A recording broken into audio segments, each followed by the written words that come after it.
주머니톡 시간 함께하도록 하겠습니다. 2021년 부동산 하반기 이 부동산 시장이 굉장히 급변하고 있어요. 맞습니다. 특히 우리 대전 지역 또 세종 지역 부동산 시장 가격이 많이 최근에 급등한 상황이라서 올 하반기에는 어떻게 될지 궁금하신 분들도 많을 것 같거든요. 네. 오늘 이 시간 서용원 공인중개사협회 대전 지부장님과 함께 자세한 이야기 나눠보겠습니다. 안녕하세요. 안녕하세요. 네, 반갑습니다. 반갑습니다.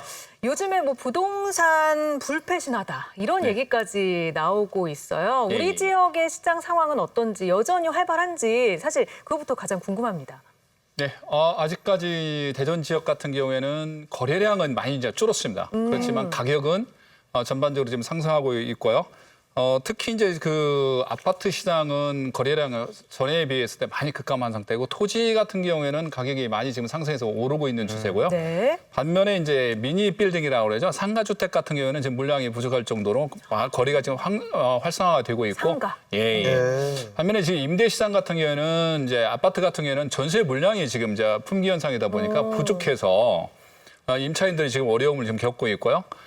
대신에 이제 상가 같은 경우는 지금 공실이 지금 많지 않습니까? 그래서 오히려 상가 임대인들은 상당히 지금 어려운 시기를 지금 보내고 있는 것으로 지금 집계가 되고 있습니다. 예, 이 말씀해 주신 대로 주택 시장을 보면은 매매 거래량은 급감하고 또 네. 전세 가격은 오르면서 품귀 현상까지 벌어지고 있다고 말씀을 해주셨는데 그 이유가 뭐라고 생각하시나요? 이제 여러 가지 이유가 있겠는데요. 대전 지역 같은 경우는 재개발 사업이 51개소에서 지금 진행이 되고 있고요. 재건축 사업 같은 경우는 32개소, 총 전체 93개소에서 지금 대전 지역에 지금 개발이 지금 진행되고 있습니다. 네. 주거환경개선 사업 같은 경우도 10개소에서 17,000호 정도가 지금 공급이 되고 있다 보니까 그 지역에 기존에 살고 있었던 사람들이 다른 데로 지금 이전을 해야 되는데 거기에 대한 준비가 미처 못 되다 보니까 그분들이 갈 곳이 없는 거죠. 그래서 그 주택이 기존 주택이 철거로 인해서 지금 전반적으로 대전 지역의 임대 물량이 지금 부족한 것으로 집계가 되고 있습니다. 그리고 제가 어제 기사를 좀 봤어요. 그리고 국토연구원에서 버블 위험 분석 자료를 발표했는데 거기에 위험 지역으로 대전이 꼽혔거든요. 이건 어떤 걸 의미하는 건가요? 이제 국토연구원에서 28일 날 이제 발표를 했는데요. 이제 버블 지수라는 CS 글로벌 금융기업에서 UBS라는 부동산 버블 지수를 활용해서 이제 조사를 한 건데요. 네. 우리나라 시도별 그 버블 위험을 분석한 자료를 발표를 했는데 버블 지수라는 게 볼 때 이제 1이 넘으면 네. 네. 1을 기준으로 했을 때 이제 마이너스 0.5에서 0.5 수준이면 적정 수준이라고 합니다. 아, 마이너스 0.5에서 플러스 그렇죠. 0.5. 그다음에 0.5에서 1.5면 이제 고평가고요. 네. 마이너스 1.5에서 마이너스 0.5는 저평가됐다고 판단을 하고요. 네. 마이너스 1.5 밑이면 침체라고 하는데 1.5가 넘으면 버블 위험이 매우 높다라고 생각하는데 네. 대전 지역 같은 경우가 지금 보면은 3분기에 1.07, 4분기에 1.13이고 21년 1분기가 2.18로 나타났습니다. 달랐네요.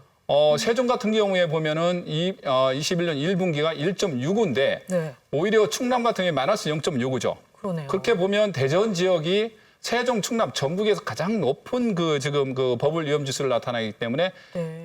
전반적으로 봤을 때 대전은 상당히 지금 버블 위험에 빠져 있다라고 지금 보고 있기 때문에 지금 정도 대전 시민들은 이 방송을 보고 있는 사람들이 과연 대전이 이렇게 높게 올랐을까, 버블 위험이 높을까라고 아마 의아하게 생각하시는 분들이 많을 것 같은데 실질적으로 지금 그렇습니다. 통계에서 지금 나타나고 있는 거기 때문에 그래서 지금 이 사태가 계속 간다라 보면 다주택자분들할지 또 그다음에 이번에 또 금융이 또 이자가 또 올라간다고 하지 않습니까? 네. 그러면 아마 많은 다주택자분들한테는 이게 부담으로 다가올 수 있기 때문에 버블 리스크에 대한 준비를 좀 할 필요가 시점이 되지 않았나라고 생각을 합니다. 네, 버블에 대한 주의 그리고 대책 마련이 시급해 보입니다.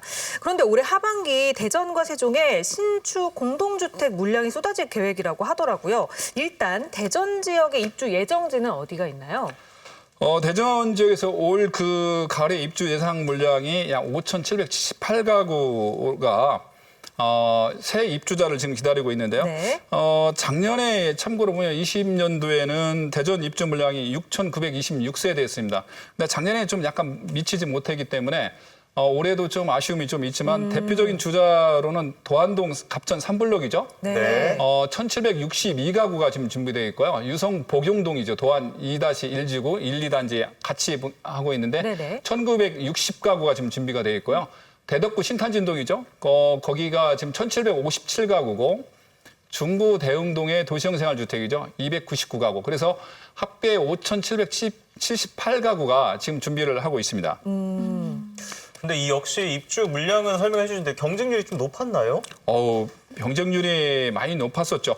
갑천 3블록 같은 경우에는 84에서 97평방미터가 1,760가구였었는데 이 지역이 2018년 7월에 분양을 했었죠. 예. 당시에 최고 경쟁률이 537.5대 1이라는 아주 경이적인 그 경쟁률을 보였던 지역이고요.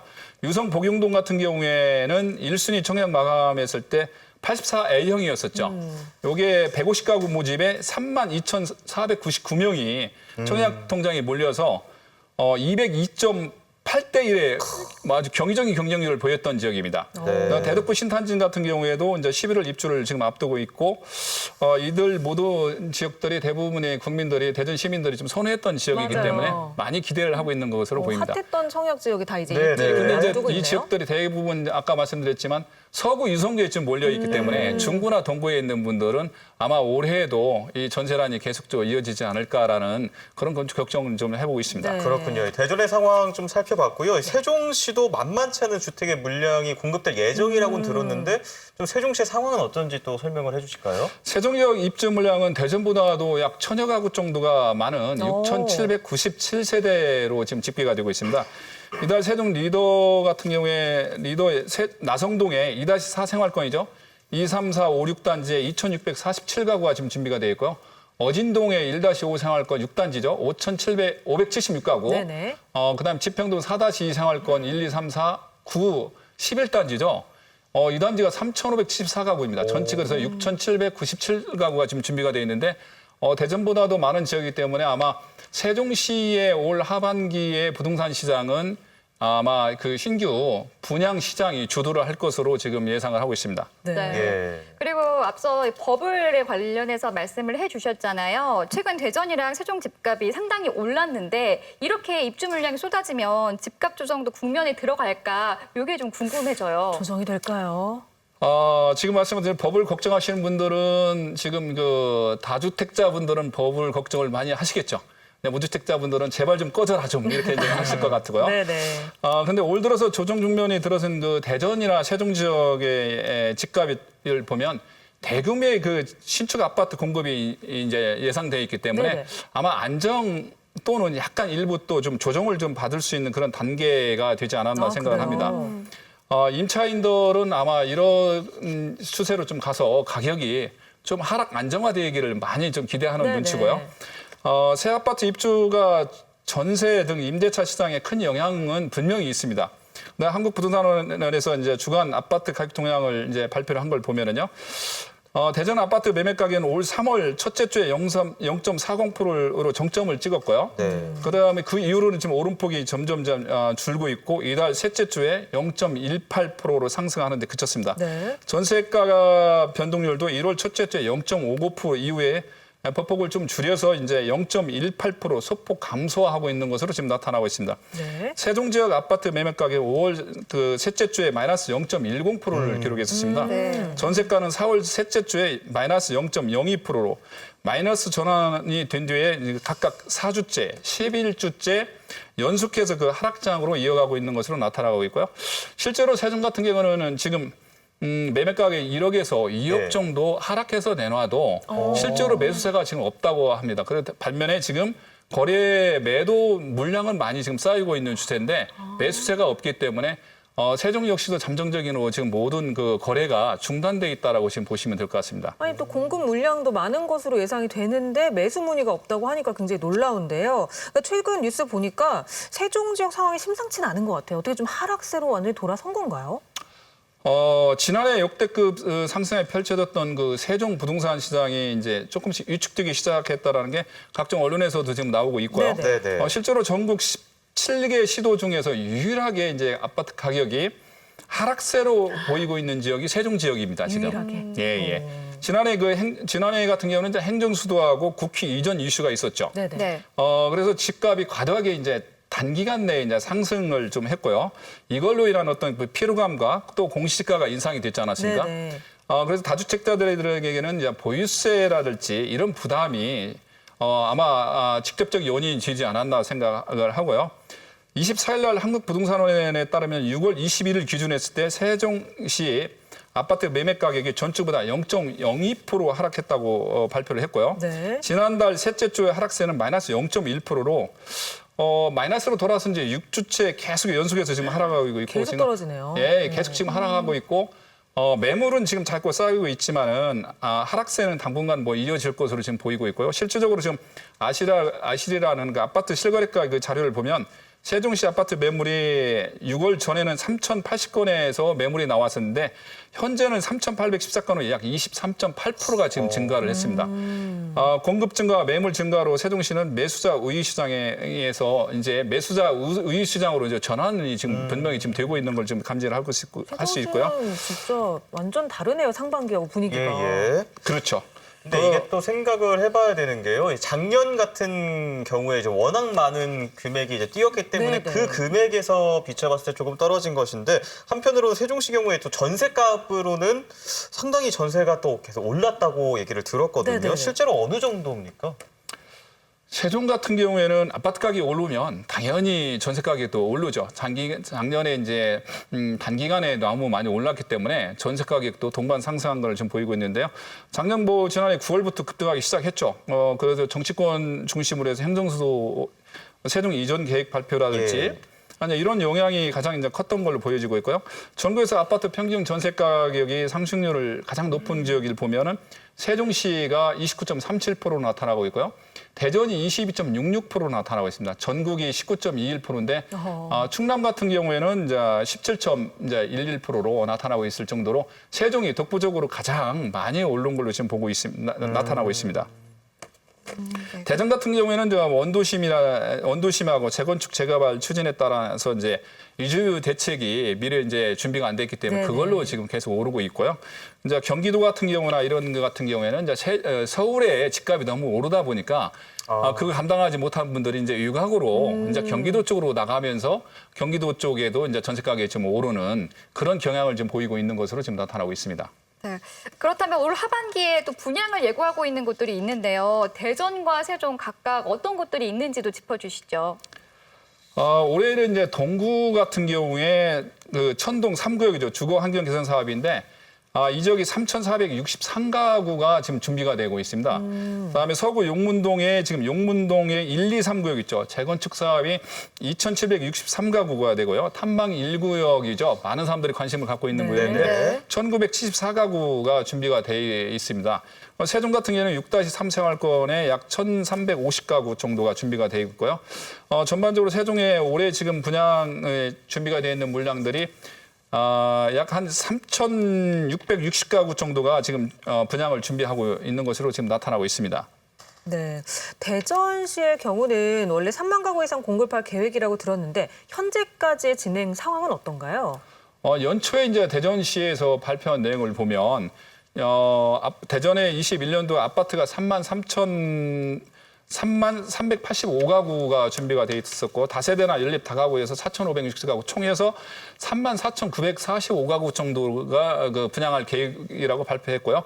22년도에는 약 2만 호 정도, 23년도에는 16,700호 정도에서 23년도까지 총 약 7만 1,000호 정도가 분양할 계획이라고 발표를 했는데 지난 3월 달에 이제 대전시에서 수정안을 발표했죠. 네. 당초에 이제 23개 단지에서 18개 단지로 축소 내용을 좀 발표를 했고요. 축소. 예. 그래서 지금까지 이제 주요 단지를 분양한 단지를 이제 살펴보면 삼성동에 282가구, 선화동에 418가구, 그다음에 목동 4구역이죠. 420가구하고 선화동 비재정비 사업이 862가구, 마동 2구역에 910가구 총 해서 2,892가구 세대만 지금 공급에 지금 머무르고 있고 그래서 당초에 대전시에서 발표하고 기대했던 그 물량에는 상당히 미치지 못하고 있는 것으로 지금 나타나고 있습니다. 3만 가구 정도 공급할 거라고 했는데. 네. 그래서 아마도 이제 청약 통장을 갖고 계시고 또 기다렸던 이 분양 소식을 기다렸던 분들은 좀 아쉬우셨을 것 같기도 해요. 당초의 계획보다도 자꾸 사업이 늦어지는 것도 원인일 수 있겠는데요. 네. 이 사업이 지연되고 있는 곳은 어디고 그 이유는 뭐라고 찾을 수 있을까요? 가장 이제 주민 대전 시민들이 많은 분들이 관심을 가졌던 구역이 이제 용문 1, 2, 3 구역이죠. 네. 아까 말씀드린 2,763가구고 그다음에 탐방 1구역이죠. 숭어리섬이라고 하는데 네네. 1974세대가 이제 당초에는 6월이나 늦어도 9월 달 예. 정도면 분양할 거라고 이제 기대를 하고 있었고 많은 분들이 기대를 했었죠. 네. 근데 이제 허그의 분양을 일반 분양을 하려면 허그에 이제 사전에 분양 신청을 좀 해서 분양 신청을 해서 분양 승인이 좀 떨어져야 됩니다. 발급 과정이 필요한 거군요. 그렇죠. 네. 그러면 이제 조합에서 분양 신청을 하면서 분양가를 숭어리샘 같은 경우에는 이제 얼마를 신청했냐면 2,200만 원 정도를 신청을 했습니다. 3.3제곱미터 평당이요? 3.3 제곱미터당.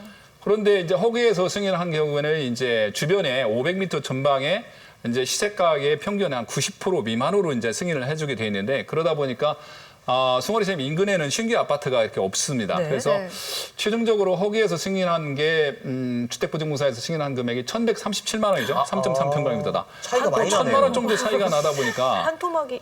조합에서는 그거를 받아들일 수가 없겠죠. 네. 물론 일반 분양자들께서는 분양가가 낮으니까 좋죠. 뭐 정말 당첨되면 로또 당첨됐다고 해도 생각할 과언이 수 아니겠죠. 있겠죠. 그렇지만 네. 반면에 조합원들 입장에서 봤을 예. 때는 그만큼 추가 분담금을 많이 내야 되기 때문에 그렇죠. 아마 1,137만 원으로는 숭어리샘 같은 경우에는 아마 일반 조합원들의 추가 분담금이 부담되기 때문에 그래서 조합 측에서는 지금 후분양을 지금 검토하고 있는 것으로 지금 나타나고 있습니다. 근데 용문동 같은 경우에는 처음에 지금 비례율이라고 하는데 102% 정도로 발표를 했었는데 얼마 전에 175% 정도로 상당히 비례율이 엄청 올라간 거죠. 175%면. 비례율 그리 말씀하신 게 어떤 거예요? 이제 비례율이라는 게 이제 실적으로 이제 감정을 했을 때 조합원들에게 당초에 이게 100이라고 봤을 때 감정가에 100이라고 봤을 때 이게 사업성이 많이 나오니까 당초에 102% 정도의 사업성을 보고했는데 이게 175%인 거죠. 쉽게 얘기해서 10억짜리 감정가가 나왔으면 17억 5천만 원을 보상을 해주겠다는 거 똑같은 거예요, 지금. 그러면 이제 용문 1, 2, 3구역 같은 경우는 조합원들 얼마나 좋아하고 네, 호재했었지 네. 않았습니까? 근데 바로 뒤에서 이제 나온 게 이제 분양가 상한 이제 걸리고 또 그다음에 이제 초과이익 환수제 문제 때문에 이제 세대당 한 2억 이상의 이제 추가이익 환수제 문제로 그게 이제 탁 또 이제 발표가 되다 보니까 걸려버렸구나. 용문 1, 3구역 조합원들 자체도 지금 흔들리는 거죠. 그래서 조합 총회를 열어서 어떻게 할 건지 여기에 대해서 지금 준비를 하고 있기 때문에 대표적인 그 지역이 지금 용문이나 숭어리샘 지역이 지금 분양이 점점 좀 늦어지고 있는 게 아마 공급에 차질이 준 가장 큰 원인이 아닌가 생각을 하고 있습니다. 그럼 결국에 조합원에서 제시한 금액 분양가 문제가 해결되지 않으면 계속 연기가 될 계속? 수도 있는 건가요? 미뤄지나요? 그렇겠죠. 후분양으로 간다라고 보면 이제 골조 작업이랄지 일정 공사 진행이 된 이후에 분양을 해야 됩니다. 그렇게 되면은 아무래도 이제 조합 측에서는 그거에 대한 부담이 많이 있겠죠. 거기에 대한 금융 비용을 어떻게 감당할 거고 자금을 어떻게 조달할 건지 거기에 대한 준비를 해야 되기 때문에 후분양으로 가는 것 자체도 말은 쉽지만 현실적으로 바뀌는 게 그렇게 쉬운 문제는 아니다라고 보여지거든요. 이 지금 보면은 특히 이제 선화동 같은 경우에서도 그 전에는 일반 분양으로 지금 준비를 했던 단지가 있었습니다. 거기가 550세대였었는데 거기에서 분양 승인을 해봤을 때 자기들이 원하는 그 금액이. 분양가 승인이 안 나오기 때문에 일반 분양에서 조합원 모집을 해서 조합 아파트로 분양 자체를 사업 자체를 전환해서 지금 진행하고 있는데 아마 거기도 그래서 한 68% 정도 지금 조합원 모집을 해서 지금 이제 조합 총의를 앞두고 있는 것으로 나왔습니다. 이 정도로 허그의 분양가 승인이 얼마에 나오냐에 따라서 사업이 전반적으로 지금 바뀌고 있는 추세로 지금 보여지고 있습니다. 네. 그리고 사실 저는 또 아파트 가격이 너무 올라서 저 같은 사람들은 내 집 마련을 조금 포기해야 되나라는 생각도 들긴 하는데 이제 지부장님 생각에는 집값 상승의 원인을 어떻게 보시고 좀 어떤 대안이 나와야 될까라고 생각을 하시는지 궁금해요. 여러 가지 원인이 있겠죠. 집값 원인이라는 거는 뭐 어느 한 가지를 딱 집어서 이 원인 때문에 집값이 올랐다라고 단정지어서 얘기하기는 참 어렵습니다. 그리고 집값 원인은 여러 가지 복합적인 원인이거든요. 뭐 흔히 얘기하면 이제 유동성 자금이 지금 너무나 많고 그다음에 지속되는 지금 저금리 시대에다가 그런 원인도 많지만 이런 것들을 예측을 하지 못한 정부에서 봤을 때는 뭐 좀 아니라고 변명을 하고 싶겠지만 정부의 어떤 정책의 어떤 부재가 가장 큰 원인이 아닌가 생각을 합니다. 그거에 대해서 이번에 그 4.7 지방선거에서 그 여실히 국민들의 어떤 그런 지탄의 목소리가 선거를 통해서 적실히 나타나지 않았나 생각을 하고요. 네. 가장 아쉬웠던 부분이 현 정부 들어서 민간 임대사업자 등록제도를 동원해서 다주택자들을 양성을 하고 네. 그다음 공급을 차단한 거잖아요. 규제 일변도의 정책으로 계속 간 게 결과적으로 공급을 차단하면서 또 결과적으로는 그런 그 아파트 가격의 상승 원인이 주 원인이 되지 않았나 생각을 합니다. 그렇지만 지금 뒤늦게라도 규제 일변도 정책에서 그 공급 우선 정책을 지금 발표를 계속적으로 하고 있기 때문에 네네. 그나마 참 다행이다라고 생각을 하고 있습니다. 그러나 그 공급도 또 지연되는 상황들도 있잖아요, 지금. 공급 부족이 부동산 시장에 또 어떤 영향을 미치게 될지도 좀 얘기해 주시죠. 가장 이제 중요한 문제가 계속 공급이 이제 지연되다 보니까 불안해요. 청약자분들의 어떤 불안한 심리죠. 이번에 이 단지에 이 정도의 분양을 할 거라고 기대를 하고 있었는데 네. 그게 안 되는 거죠. 그러니까 불안한 심리죠, 계속. 그래서 다른 지역에 또 가서라도 추격 매수라도 좀 해야 되나라고 생각을 하다 보니까 그래서 인근 지역이 오히려 더군다나서 또 가격이 올라가는 그런 지금 영향이 있고요. 또 인근 지역에서 지금 분양을 준비했던 단지에서는 농민할지 숭어리샘이 빨리 분양이 좀 되기를 바라는 거죠. 왜냐하면 빨리 분양이 돼서 가격이 좀 형성이 좀 되는 것도 보고 예. 거기에서 떨어진 사람들은 또 다른 지역으로 또 몰려오게 돼 있는데 네. 지금 용무이라든지 숭어리샘의 청약을 기대했던 분들은 다른 지역의 청약을 지금 망설이고 있습니다. 왜냐하면 그 지역에서 청약이 돼야 높은 프리미엄을 보고 자기들 원하는 지역이기 때문에 놓치고 싶지 않은 거죠. 더 놓치고 않고 싶은 거죠. 그래서 인근 지역에 있는 사람들 은근히 빨리 용문동 숭어리샘이 성공리에 좀 분양이 좀 됐으면 하는 바람을 갖고 있지 않을까 생각을 합니다. 네, 참 많은 얘기들을 나눠봤는데요. 지금 방송 보시면서 시청자 여러분의 궁금증도 굉장히 많을 거라고 생각이 듭니다. 한 분 한 분 좀 만나서 궁금증 해결해 볼까요? 상아 씨부터요. 네, 휴대전화 끝자리 7415번님이 보내주셨는데요. 질문입니다. 1주택자 보유세 기준이 9억까지 올라갔는데 올해부터 바로 적용인지 또 부부 공동 명의일 때도 동일하게 9억 기준인지 궁금합니다라고 질문을 주셨어요.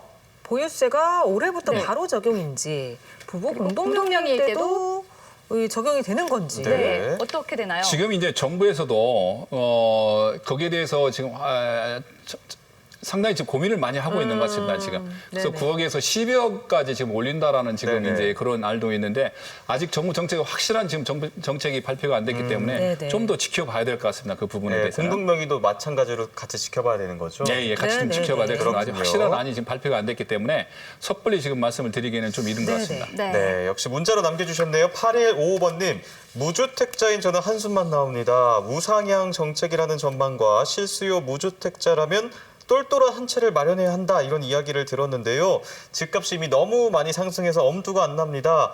정보 부탁드립니다. 이게 아마 언제 사야 될지에 대한 계속 고민을 하시는 것 같아요. 근데 아마 무주택자라면 똘똘한 한 채를 어떻게 마련할 수 있는 거죠? 예. 조언을 해주신다면. 많은 분들의 어떤 관심사고 고민사죠. 네네. 근데 무주택자분들 똘똘한 한 채가 어디가 있습니까, 지금.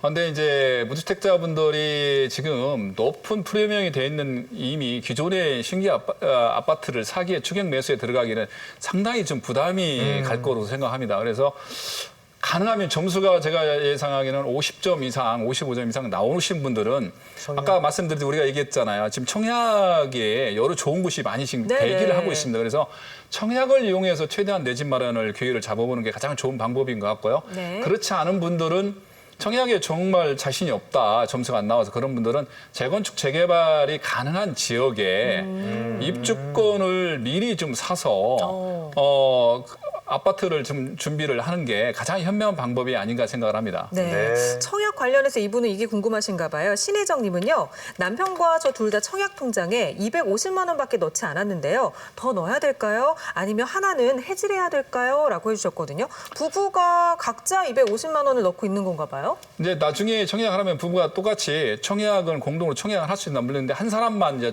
두 개가 청약이 되면 네. 한 사람만 인정을 하게 되는데 대전 같은 경우에는 지금 기본 한 400만 원에서 한 700만 원대 정도는 넣어놔야 예. 청약이 자기가 원하는 평수로 들어갈 수가 있기 때문에 계속적으로 일시불로 넣는 것도 중요하지만 계속적으로 꾸준하게 청약을 부금을 납부를 하는 게 맞다고 보고요.